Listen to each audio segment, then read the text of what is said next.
What's up, you guys? Eric here, driverlineup.com. Self-proclaimed world's okayest steering wheel holder as your host.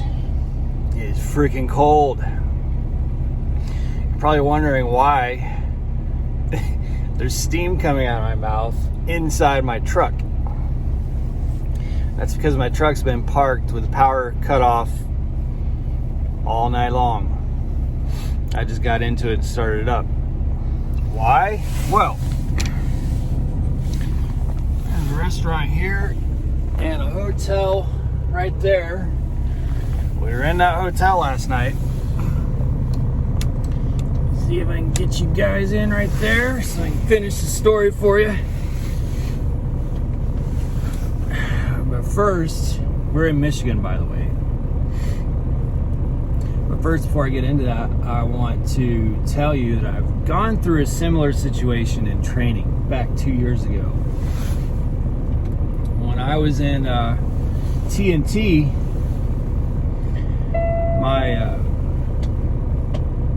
my trainer's truck had a DEF sensor go out and his truck derated. But we were in the middle of nowhere in Wyoming when that happened. I was driving, he was asleep. You know that Wamsutter up there in Wyoming at Love's? It happened as I was pulling into that Love's. So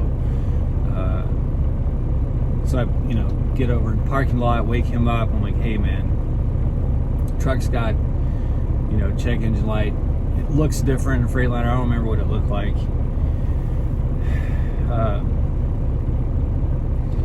So, he gets up, we contact road assist, and they basically tell us that because of where we're at, there's no Peterbilt there, there's nothing there, that we're going to have to try and drive it all the way to Peterbilt Freightliner in Cheyenne. Not Peterbilt, he had a Freightliner. So I had to drive it loaded all the way from that Love's to Cheyenne. And I don't think it would do more than like 35 or 40 miles per hour. So imagine being on a truck with four-way flashers for a long way. I mean a long way of just like 40 miles per hour, because it was derated and the sensor was out. Well, yesterday was hell anyway. I'll tell you a little bit of how the morning started real quick. We go to our O2 for the non-primers. That is your first stop, your first receiver. We go to our O2 and our appointment was for 0700, 7 a.m. And I get there like 5:45 and there's nobody there. And so, which is fine, because I figured I'm an hour and 15 minutes early. That's fine. They should be here probably 45 minutes. I would assume that they open at 7. Now, the customer side didn't open until 8, so on Google Maps it says it doesn't open until 8. But I assume that the receiver side opens at 7. So I sit there and wait until like 6:15. Nobody's pulling in. Nothing's going on. I can't see any activity. So I walk up to the place and the sign says on the receiving door very clearly, drivers do not enter, call this number, extension this number, give us your order number, we'll tell you which door to go to, put your bills in the back of the trailer, open your doors, back to the door, chock your wheels. Okay, slide your tandems back. Very, very clearly states those are the instructions. Okay. So I call, no answer. Call 10 minutes later, no answer. 10 minutes later, no answer. I've got this on my phone. It shows me dialing that number, and then when you hit that extension, it's just like some hold music, and then it kicks to a voicemail. So on my phone, I have record of this, that I call them every 10 minutes, until 7:35. which again, my appointment was at 7, so I'm calling every 10 minutes from 6:15 to 7:35, sometimes every 5 minutes. I leave them voicemails. Hey, I'm Prime Truck. I'm sitting out here with a load. No answer. Can't get in the door. Door's locked. And keep in mind here, the reason... Now, normally this wouldn't be that big of a deal to me. Because it's like, okay, it's 30 minutes, 40 minutes. Maybe they don't get here till 8. That's fine. But I had my 90 appointment, which was my second drop, across the city of Detroit at 9 a.m. I don't know why these appointments were set this way.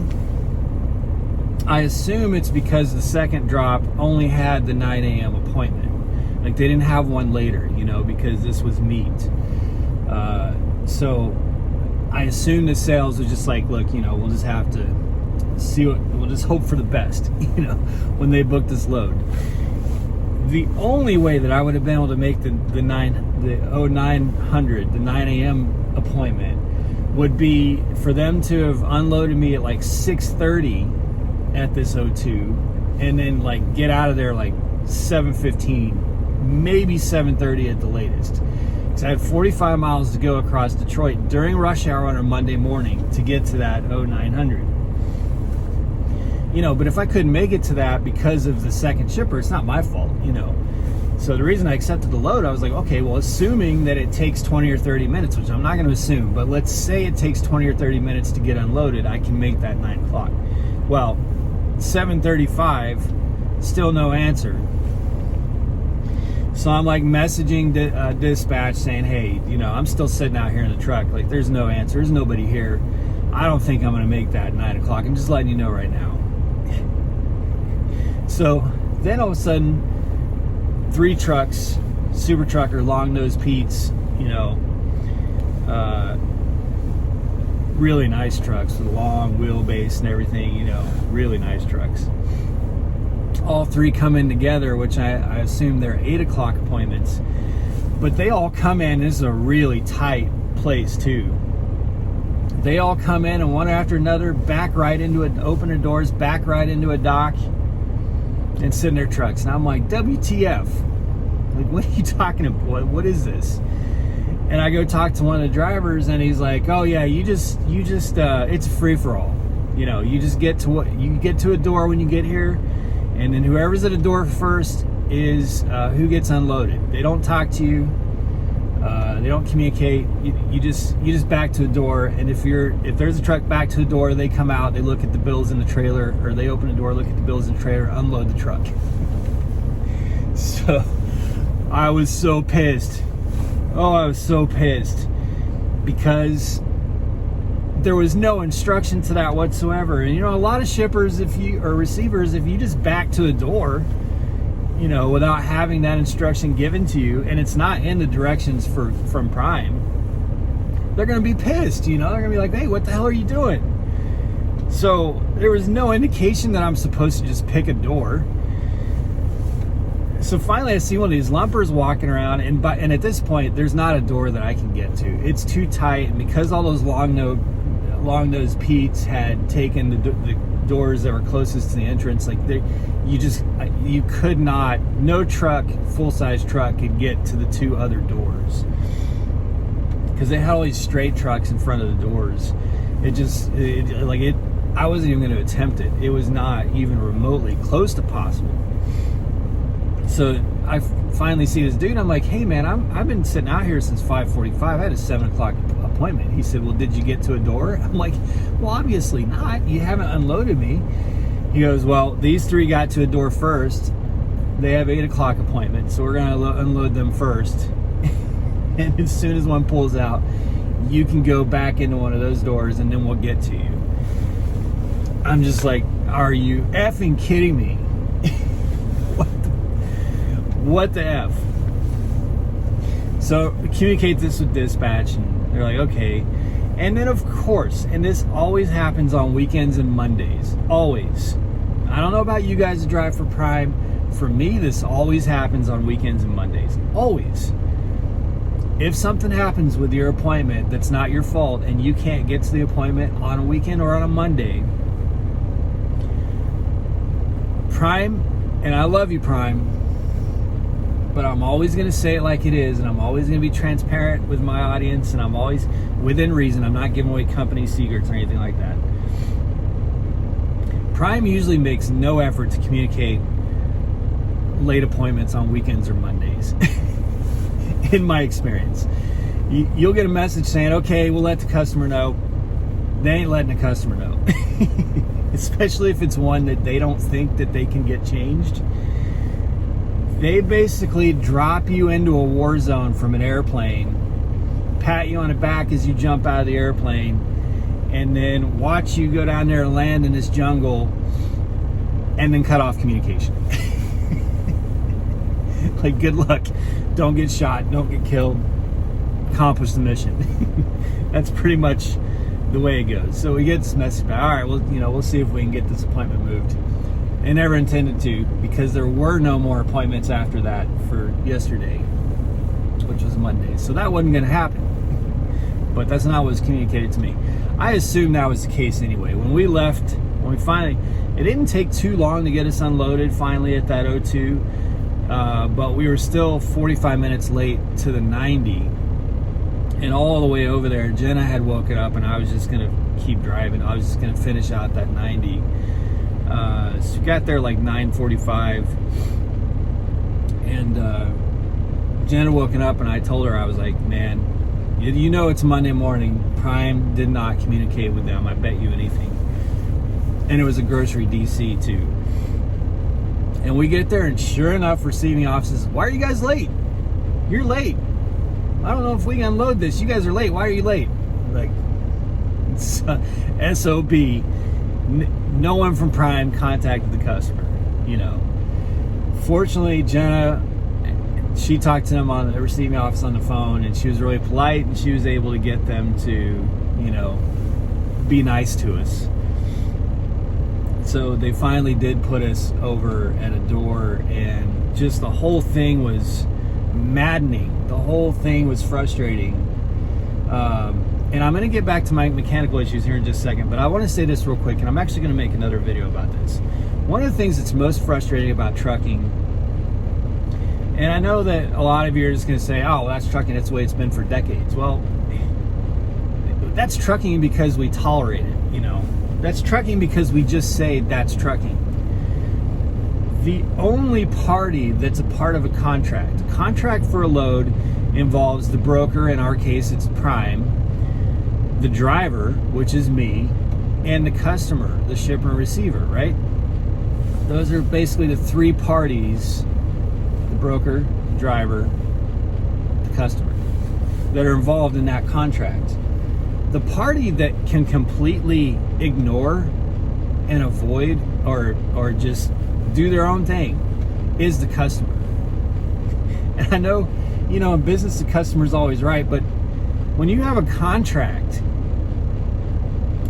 I don't understand why the industry just gives that party the pass. Like, they can do whatever they want.